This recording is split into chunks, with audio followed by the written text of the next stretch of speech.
में आपका स्वागत है। लाखों दर्शक आपको देख रहे हैं। सबसे पहले एक बार आप अपना परिचय दें। सभी को मेरा नमस्कार। मैं मुकुल शर्मा, युवा मोर्चा अध्यक्ष, रोहिणी विधानसभा, भारतीय जनता पार्टी से। जी सर, मैं आज बात करूंगा दिल्ली के विधानसभा चुनाव के ऊपर। दिल्ली के विधानसभा चुनाव का बिल्कुल बच चुका है। आपको क्या लगता है कि इस बार दिल्ली की जनता, भोली भाली जनता, वो सीधी जनता, मासूम जनता, इस बार सीएम अरविंद केजरीवाल जी को वोट देगी या वोट का जवाब? देखिए, एक मैं आपको स्पष्ट कर देता हूं आज ही कि इस बार भारतीय जनता पार्टी की पूर्ण बहुमत से सरकार बन रही है। दिल्ली की जनता अब जागरूक हो चुकी है और उन्हें समझ में आ चुका है कि ये केजरीवाल की झूठी राजनीति जो चल रही थी, आज की डेट में उनको सारी चीज समझ में आ चुकी है। आज की जनता हमारी पानी से परेशान, धुएं से परेशान, हर चीज से परेशान चल रही है। और देश की राजधानी का अगर ये हाल है तो बाकी मेरे हिसाब से मेरे को ज़्यादा कुछ बताने की ज़रूरत नहीं है, क्योंकि जनता जो है बहुत समझदार हो चुकी है। इस बार भारतीय जनता पार्टी को पूर्ण बहुमत से जिताकर और इस देश को, इस दिल्ली को हम बचाएंगे और अगले साल ही नहीं, अगले पूर्ण बहुत सारे सालों तक हम दिल्ली की जनता के लिए सेवा करेंगे। उन्हें पता चल चुका है कि भारतीय जनता पार्टी एक सेवा भक्ति की पार्टी है और आम आदमी पार्टी जो है वो एक पैसा कमाने की पार्टी है। सर, अपना भ्रष्टाचार की बात करूं, घोटाले की बात करूं, तो दिल्ली के अंदर लगातार भारतीय जनता पार्टी आरोप लगा रही है सीएम अरविंद केजरीवाल ने घोटाला कर रखा है, घोटाला कर रखा। आप कैसे कह सकते हैं सीएम ने केजरीवाल जी घोटाला कर रखा है? आप एक बात बताइए, मैं सीधे एक ही सवाल पूछना चाहता हूँ कि जो इनका शीश महल है जी, आज की डेट में केजरीवाल साहब अगर इतने ईमानदार हैं, अगर वो इतने ही ईमानदार हैं, इतने ही स्पष्ट हैं, इतने ही जनता के लिए एकदम सेवक बोलते हैं वो अपने आप को, बेटा जनता, दिल्ली का बेटा, दिल्ली का बेटा, दिल्ली का लाल, दिल्ली का लाल, दिल्ली का बेटा, तो दिल्ली का बेटा और दिल्ली के लाल जी से मैं ये क्वेश्चन पूछना चाहता हूँ, अपने शीश महल का आप हमारे को ब्यौरा दे दीजिए कि आपने उसमें कितने पैसे और वो पैसे कहाँ से आए। मेरे हिसाब से सरकारी जो लोग होते हैं, चाहे हमारे सांसद हो या जो हमारे केंद्रीय मंत्री हैं, उनकी तो शायद इतनी सैलरी नहीं है कि वो सोने के कमबोर्ड जो हैं वो अफोर्ड कर सके। इनके पास सोने का कमबोर्ड है, कहाँ से आया, कौन सी फैक्ट्रियां चल रही है, कौन सी इंडस्ट्री चल रही है, आप बताइए आके हमारे को। हम आपके ऊपर में, आप हमारे को आके बताएंगे, हम आपको इस पर पे सारे एलिगेशन लगाने बंद कर देंगे। आप हमारे को ब्यौरा दीजिए।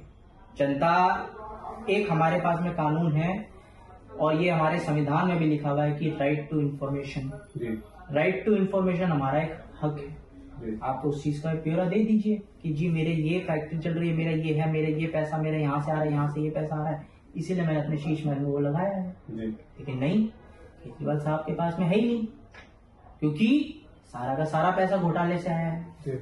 आप खुद बताइए, आप लाखों लोगों का आप खुद इंटरव्यू लेते हैं, सांसद, विधायक, मेरे हिसाब से किसी के पास में भी सोने में कमबोर्ड नहीं है, किसी के पास में भी एकदम इन्होंने वादे करे थे कि भाई मैं सिक्योरिटी नहीं लूंगा, गाड़ी नहीं लूंगा, आज सब कुछ है। मैं अगर बात करूं हरियाणा चुनाव के ऊपर,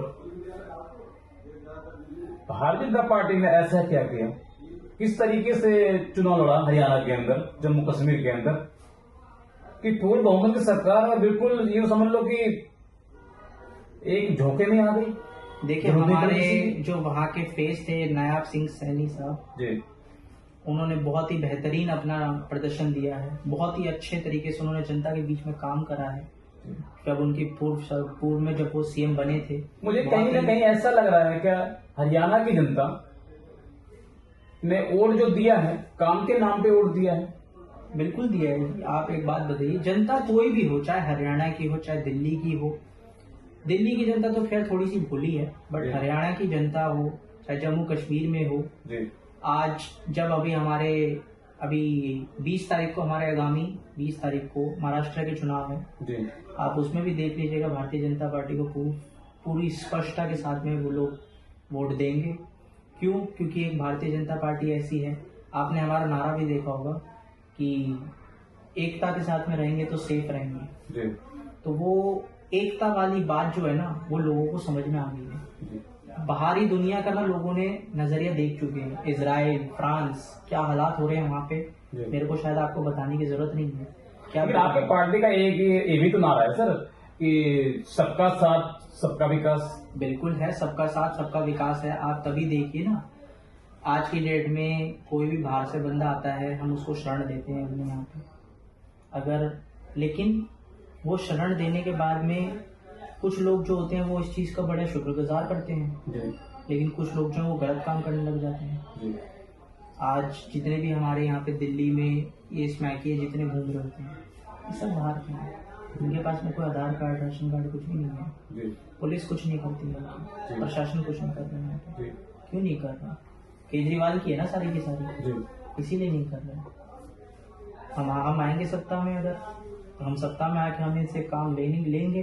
भारतीय जनता पार्टी के जो सिपाही है ना, वो प्रशासन से काम करवाना भी जानते हैं, काम लेना भी जानते हैं, और कैसे किस चीज से डील करना है वो भी जानते हैं। मैं एक युवा नेता होने के नाते ना, मेरे को भी पता है कि मेरे क्षेत्र के अंदर में कितने पुलिस थानों में कैसे काम करवाना है उनसे, कैसे किन से रिपोर्ट लेनी है, ये मेरे को भी पता है। भारतीय जनता पार्टी के एक एक कार्यकर्ता, एक एक सैनिक जो है वो ये बहुत अच्छी तरीके से जानता है कि हमारे देश को इस टाइम पे बीजेपी की सख्त जरूरत है।